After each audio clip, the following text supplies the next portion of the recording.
ધોરણ 12 કોમર્સ આંકડાશાસ્ત્ર વિષયનું સુધારેલા કોર્સ મુજબના જ પ્રશ્નો એટલે કે ચાલુ વર્ષે જે પરીક્ષામાં પૂછાવાના છે એ જ ભણવાના છીએ. એના સિવાયના આપણે ઇગ્નોર કરીશું.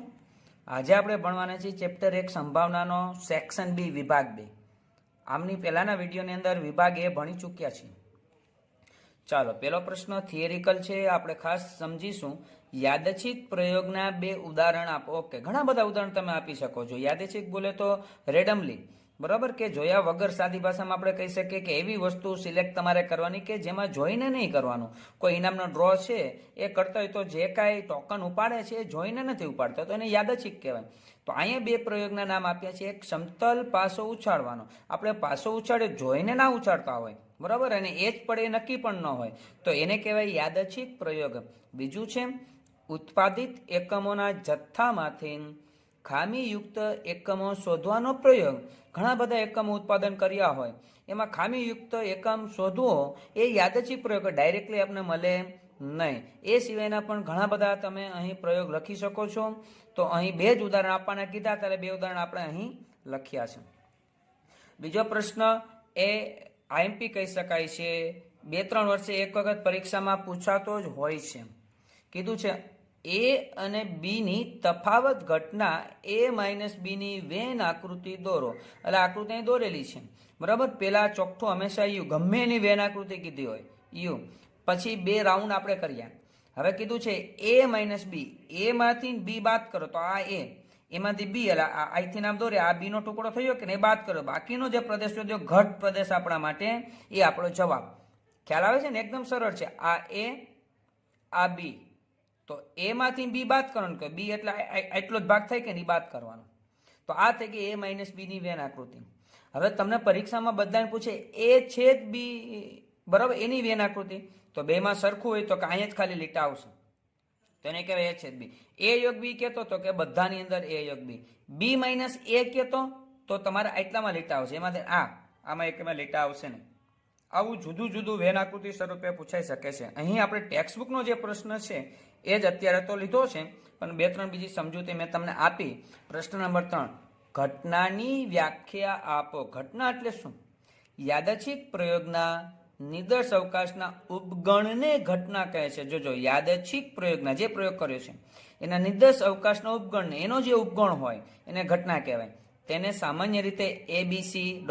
અથવા ગમે અક્ષર વડે, અથવા તો A1 A2 A3 વડે દર્શાવાય છે. ઘટનાને ABC A1 A2 A3 વડે દર્શાવાય છે. પહેલા તો એની વ્યાખ્યા શું?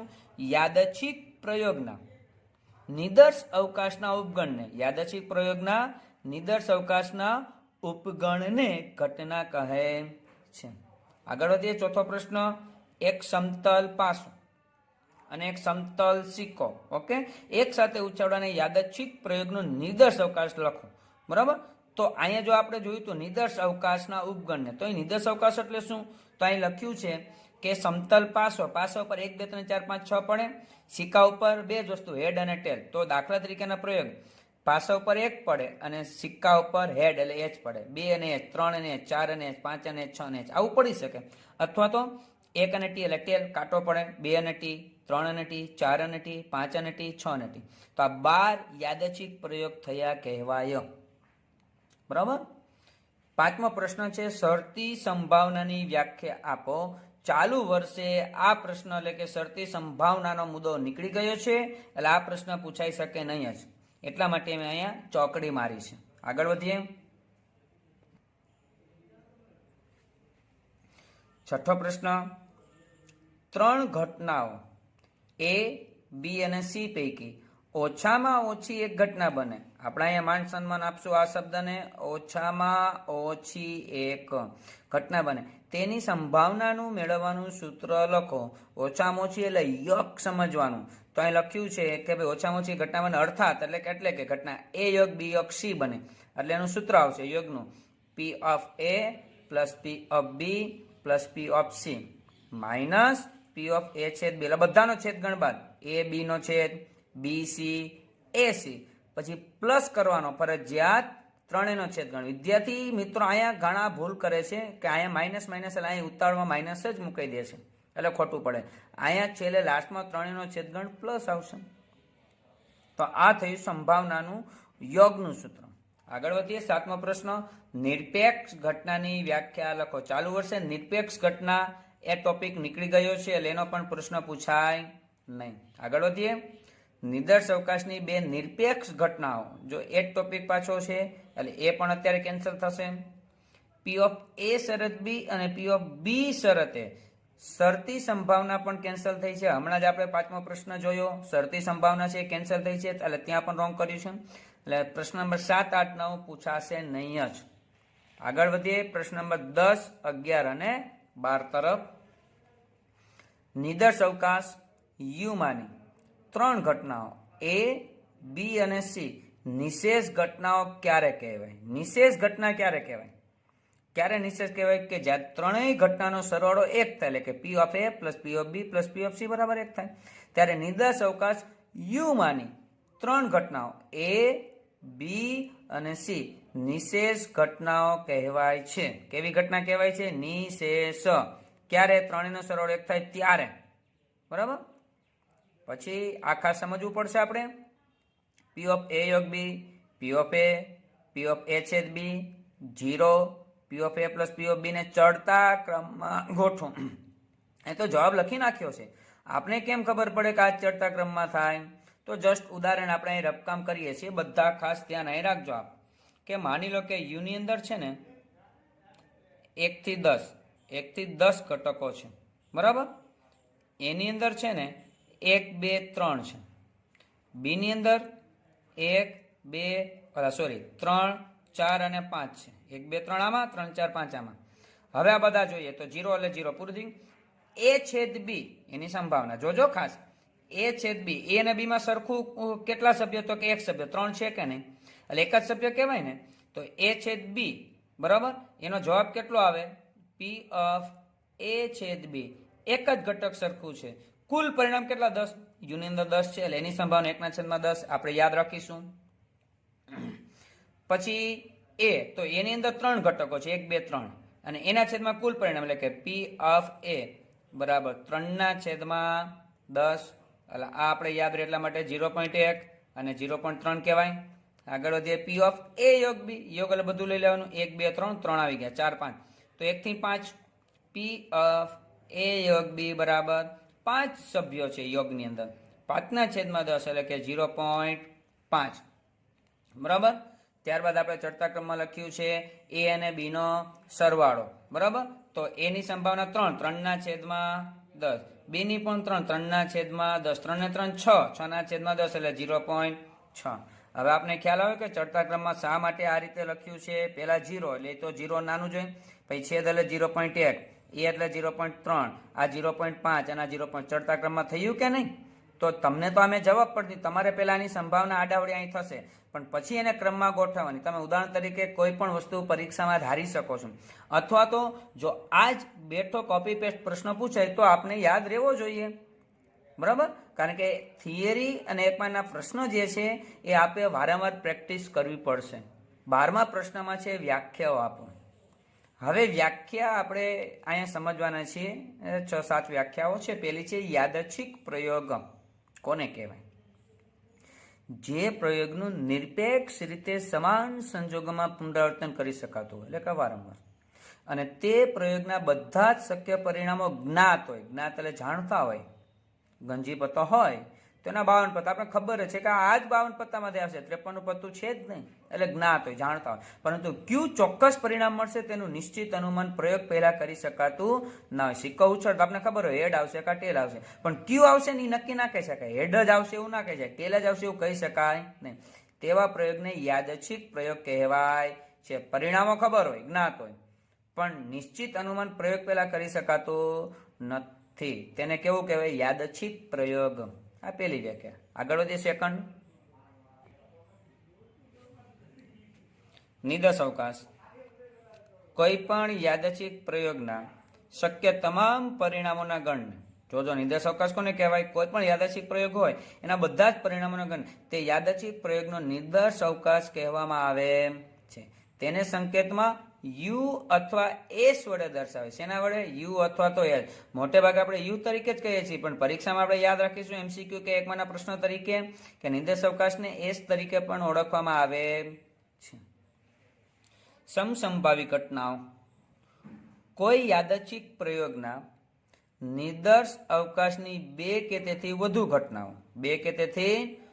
ઘટનાઓ પૈકી એક ઘટના બનવાની શક્યતા બીજી કોઈ પણ ઘટના બનવાની શક્યતા કરતા વધુ કે ઓછી હોવાનું કોઈ દેખીતું કારણ ન હોય. આપણે યાદ રાખીશું ખાસ. આ જોજો, કોઈ યાદચ્છિક પ્રયોગના નિર્દેશ અવકાશની ઉપરની બે વ્યાખ્યાનો શબ્દનો સમાવેશ થઈ ગયો. યાદચ્છિક પ્રયોગ અને નિર્દેશ અવકાશની બે કે તેથી વધુ ઘટનાઓ પૈકી એક ઘટના બનવાની શક્યતા બીજી કોઈ પણ ઘટના બનવાની શક્યતા કરતા વધુ કે ઓછી હોવાનું કોઈ દેખીતું કારણ ન હોય. પેલી ઘટના કરતા બીજી ઘટના વધુ બનતી હોય અથવા તો ઓછી બનતી હોય, પણ એ બને છે એનું કોઈ દેખીતું કારણ નહીં, આને કારણે જ બને છે, તેવી ઘટનાઓને સમસંભાવી ઘટનાઓ કહેવાય છે. આપણે યાદ રાખીશું એ પણ વ્યાખ્યા નંબર 4. સાનુકૂળ પરિણામો કોને કહેવાય? કોઈ યાદચ્છિક પ્રયોગના નિર્દેશ અવકાશના પ્રાથમિક પરિણામો પૈકી જે પરિણામો કોઈ ઘટના એ બની છે તેનો નિર્દેશ કરતો હોય તો તેવા પરિણામ ઘટના એ બને તેના સાનુકૂળ પરિણામો કહેવાય. હું દાખલા તરીકે એમ કહું કે ગંજી પત્તો છે એ રમતા મને એ 3 એકા આવે, તો એ જે 3 એકા છે એ મારી સાનુકૂળ પરિણામો કહેવાય. કુલ પરિણામ 52 પણ સાનુકૂળ પરિણામ 3 જ છે. 3 એકા જે હું બોલ્યો છે તો એ ઘટના એ ધારી હોય તો એને સાનુકૂળ પરિણામ કહે છે. હવે છે સંભાવનાની વ્યાખ્યા, જે ચેપ્ટર કહી શકાય છે, માટે આ વ્યાખ્યા આઈએમપી કહી શકાય છે. ચેપ્ટરનું નામ છે તો આપણે ખ્યાલ હોવો જ જોઈએ. અને આ સંભાવનાની ગાણિતિક વ્યાખ્યા છે. ઓકે, ચાલો નીચે તમને દેખાય છે સંભાવનાની આંકડાશાસ્ત્રી વ્યાખ્યા, જે ચાલુ વર્ષે કોર્સમાંથી કેન્સલ કરવામાં આવેલ છે. એટલે એ આંકડાશાસ્ત્રી વ્યાખ્યા કરવાની જ નથી, સંભાવનાની ફક્ત ગાણિતિક વ્યાખ્યા જ કરવાની રહેશે. વ્યાખ્યા છે ધારો કે, જો આશ્ચર્યમ, કોઈ વ્યાખ્યા ક્યારે અત્યાર સુધીમાં તમે ધારો કેથી શરૂ થતી જોઈ હશે નહીં, પણ અહીંયા વ્યાખ્યા ધારો કેથી શરૂ થાય છે. એટલે આપણે યાદ રાખીશું, ધારો કે કોઈ યાદચ્છિક પ્રયોગના શાંત નિર્દેશ અવકાશ, યુના પરસ્પર નિવારક, નિશેષ અને સમસંભાવી પરિણામોની કુલ સંખ્યા n છે. અહીંયા સુધી ફરીથી આપણે સમજીએ શું કહે છે. ધારો કે કોઈ યાદચ્છિક પ્રયોગના શાંત નિર્દેશ અવકાશ, શાંત એટલે ફિક્સ છે, બરાબર, અવકાશ યુના પરસ્પર કેવા પરિણામો? 3 શબ્દ યાદ રાખીશું, નિવારક, નિશેષ અને સમસંભાવી પરિણામોની કુલ સંખ્યા કેટલી હોય? n છે. આગળ વધે, તે પૈકી m પરિણામો, કુલ સંખ્યા n, તે પૈકી m પરિણામો કોઈ ઘટના એ બનવા માટે સાનુકૂળ હોય, એટલે અમુક પરિણામ સાનુકૂળ હોય, તો તે ઘટના એની સંભાવના mના છેદમાં n થાય. તેને સંકેતમાં P of A, probability of A વડે દર્શાવાય છે. આમ P of A is equal m/n. આ વ્યાખ્યા થઈ ગાણિતિક વ્યાખ્યા. આપણે ખાસ પાકી કરીશું. સંભાવનાની ગાણિતિક વ્યાખ્યા લખો તો આ જ વ્યાખ્યા આપણે લખવાની થશે. પ્રશ્ન નંબર 6 ની વ્યાખ્યા નીકળી ગઈ છે, અગાઉ આપણે વાત કરી, કારણ કે આંકડાશાસ્ત્રી વ્યાખ્યા છે. આંકડાશાસ્ત્રી વ્યાખ્યા નામનો ટોપિક નીકળી ગયેલો છે, રદ થયેલ છે. આગળ વધીએ. અશક્ય ઘટના. યાદચ્છિક પ્રયોગના નિર્દેશ અવકાશના વિશિષ્ટ ઉપગણ ફાઈ અથવા તો ખાલી ગણ, આ બંને એક જ છે પણ લખવાની રીત જુદી છે.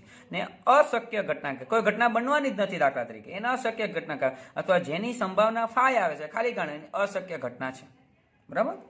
ચોક્કસ ઘટના કઈ? તો યાદચ્છિક પ્રયોગના નિર્દેશ અવકાશના વિશિષ્ટ ઉપગણ યુને ચોક્કસ ઘટના કહે છે. એટલે કે એ ઘટના બને જ છે, એને કહેવાય ચોક્કસ ઘટના. આગળ વધીએ. પ્રશ્ન નંબર 13. નિર્દેશ અવકાશની બે ઘટના A અને B માટે A/B બરાબર 5 છે. ઓકે, ખાલી ગણ છે, અને A યોગ B બરાબર U છે. ઓકે, તો P of A/B P of A યોગ B ની કિંમત જણાવો. હવે જો ખાલી ગણ હોય, છેદગણ, એટલે સમજી લેવાનું એ નિવારક ઘટના છે, અને યોગ જો U હોય તો સમજી લેવાનું કે નિશેષ ઘટના છે. નિવારક ઘટના એટલે છેદગણ ખાલી ગણ જ હોય, અને નિષેધ ઘટના હોય તો યોગગણ હંમેશા U જ હોય. આ યોગગણ, આ U ની નિશાની, તો લખ્યું A/B બરાબર 5 અને A યોગ B બરાબર U છે. તેથી છેદગણ હંમેશા કેવો થાય? 0 જ થાય, કારણ કે ખાલી ગણ છે, ખાલી ગણ એટલે 0. અને યોગગણ હંમેશા 1 થાય, કારણ કે યુ અને એના છેદમાં કુલ પરિણામ એટલે યુ જ આવે, યુના છેદમાં યુ એટલે 1 થાય. એટલે જ્યારે નિવારક ઘટના હોય ત્યારે છેદગણ 0 થાય અને નિશેષ ઘટના હોય ત્યારે સરવાળો એનો યોગગણ 1 થશે. બરાબર. 14મો પ્રશ્ન કેન્સલ છે, કારણ કે તમે શબ્દ જોઈ શકો નિરપેક્ષ ઘટનાઓ. નિરપેક્ષ નામનો ટોપિક નીકળી ગયેલ છે, રદ થયેલ છે. આગળ વધીએ. 15 એ બરાબર એક્સ કે જ્યાં 0 less than x less than n. 0 નો સમાવેશ નથી, 1 નો સમાવેશ નથી, પણ 0.1 કહેવાય, 0.2 0.3 એ બધાનો સમાવેશ કહી શકાય. બરાબર. અહીંયા બી બરાબર એક્સ કે જ્યાં 1/4 less than or equal to x less than or equal to 3 એટલે 1/4 એટલે 0.25 થી સ્ટાર્ટ કરીને ક્યાં સુધી લેવાનું? 3 સુધી હોય તો એ છેદ બી મેળવો. ઓકે, એકદમ સરળ. એ છેદ બી, પેલા એના સભ્ય લખ્યા, પછી છેદગણની નિશાની, પછી બીના સભ્ય લખે. છેદ એટલે શું? બેમાં સરખું હોય એટલું જ. અહીંયા 0 છે, આમાં 0 છે નહીં, અહીંયા તો 0.25 થી શરૂ થાય, તો 0 લેવાય ને. બેમાં સરખું, 0 થી પછી 0.25 તો આવવાનું જોઈએ ને, તો 0.25 1.4 થી સ્ટાર્ટ થાય.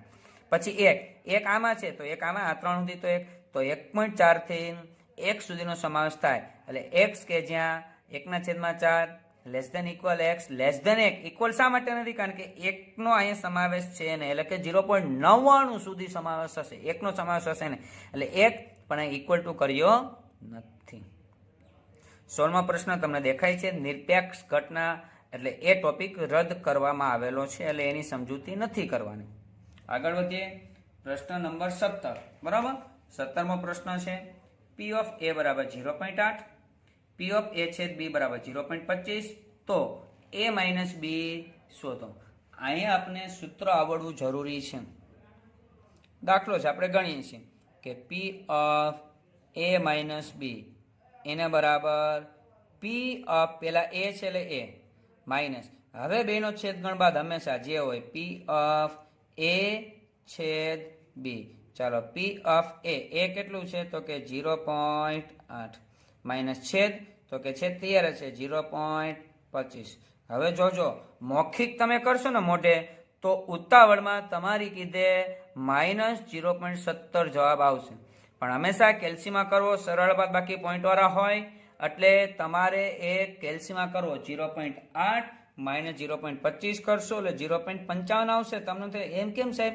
આ 8 છે ને, એ પોઈન્ટ પછી 2 આંકડા અહીંયા છે, એટલે 2 આંકડા ત્યાં જો 80 છે, 80 માંથી 25 બાદ કરો 55 થાય. એટલે કહું છું કેલ્સીમાં તમારે ગણતરી હંમેશા કરવી, જેથી ઉતાવળમાં ભૂલ થાય નહીં. ઓકે, આગળ વધીએ. પ્રશ્ન નંબર 18. જો P ઓફ A બરાબર 0.3 અને પછી છેદ આપ્યો, પછી કહ્યું છે P ઓફ B શરત A, તો શરતી સંભાવનાના દાખલા કેન્સલ થયા છે, એટલા માટે મેં ચોકડી મારી છે, એટલે આ પ્રશ્ન પણ તમારે કરવાનો થશે નહીં. આગળ વધીએ. 19મો પ્રશ્ન. પરસ્પર નિવારક બે ઘટનાઓ A અને B માટે P ઓફ A બરાબર P ઓફ B બરાબર K. ઓકે, બેનો જવાબ K છે, તો P ઓફ A યોગ B શોધો. ઓકે, હવે અહીંયા કેવી ઘટના કીધી છે? નિવારક ઘટના. બરાબર, તો અહીં લખી શકાય અહીં P ઓફ A છેદ B બરાબર 0, કારણ કે નિવારક છે. તેથી આપણે લખી શકીએ કે P ઓફ A યોગ B એને બરાબર P of A plus P of B minus P of A છેદ B આવશે નહીં. બરાબર, કારણ કે નિવારક ઘટના છે. ચાલો, A કેટલું છે? તો કે K. B પણ કેટલું છે? તો કે K પ્લસ K એટલે કેટલા થશે? 2K. હું નહીં કહું. બરાબર, 2K થશે. એકદમ સરળ છે. 20મો છે.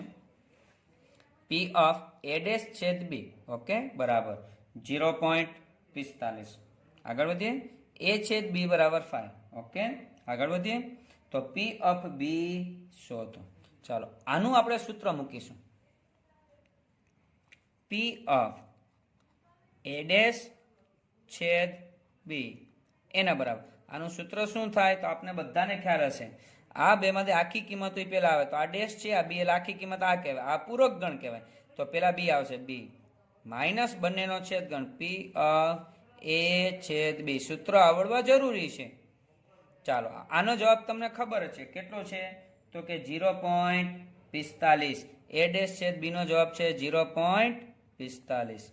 બી આપણી પાસે છે નથી, એ તો શોધવાનું છે. આ બી માઇનસ છેદ કેટલું છે તો કે ખાલી ગણ છે. ખાલી ગણ એટલે કેટલો આવે? 0. તો 0 ને કહેવાય ને તો પી ઓફ બી બરાબર જવાબ ડાયરેક્ટ આવી જ ગયો તમારે કે ભાઈ પી ઓફ બી બરાબર 0.45. આગળ વધીએ. પ્રશ્ન નંબર 21. નિદર્શ અવકાશની બે ઘટનાઓ એ અને બી પરસ્પર નિવારક અને નિશેષ છે. જોજો કયો ટોપિક નીકળી ગયો છે? નિરપેક્ષ નામનો ટોપિક નીકળી ગયો છે. બધાનો આગળ આવે છે. અહીંયા નિવારક છે, આ ટોપિક છે, નિશેષ છે પણ ટોપિક છે જ, એ નીકળ્યું નથી, રદ નથી થયું, એટલે કરવાનો છે. નિરપેક્ષ જ્યાં શબ્દ આવે ને એ ટોપિક રદ કરવામાં આવ્યો છે, એ પણ આપણે ખાસ ધ્યાન રાખીશું. તો પી ઓફ એ બરાબર 1/3 હોય તો પી ઓફ બી શોધો. ઓકે, ચાલો હવે આપણે જોઈશું કે જો નિવારક હોય, અહીં કહ્યું છે નિવારક છે, નિશેષ છે, એટલે બંને ઘટનાનો સરવાળો 1 થાય તો અહીં લખી શકીએ P of A plus P of B બરાબર 1. બરાબર, શા માટે 1? તો કે સરવાળો 1 થાય, નિવારક છે. એની સંભાવના તમને આપી 1/3.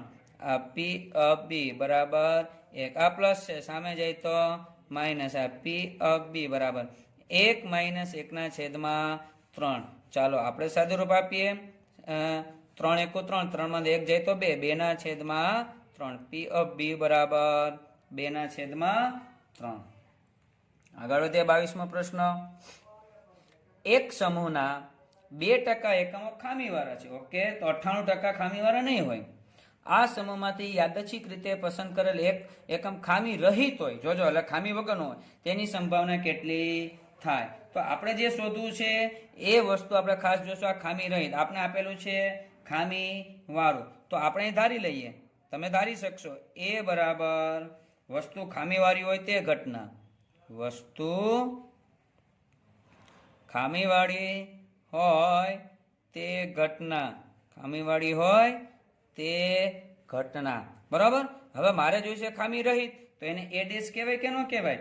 એ ડેશ એટલે આપણે લખીશું એ ડેશ બરાબર વસ્તુ ખામી રહિત હોય, ખામી રહિત હોય તે ઘટના, ખામી રહિત હોય એ ઘટના. હવે એ તો મને મળે 2% છે, એટલે તો અહીં લખી શકાય કે તેથી પી ઓફ એ બરાબર 2% કીધું છે, એટલે કેટલું થાય?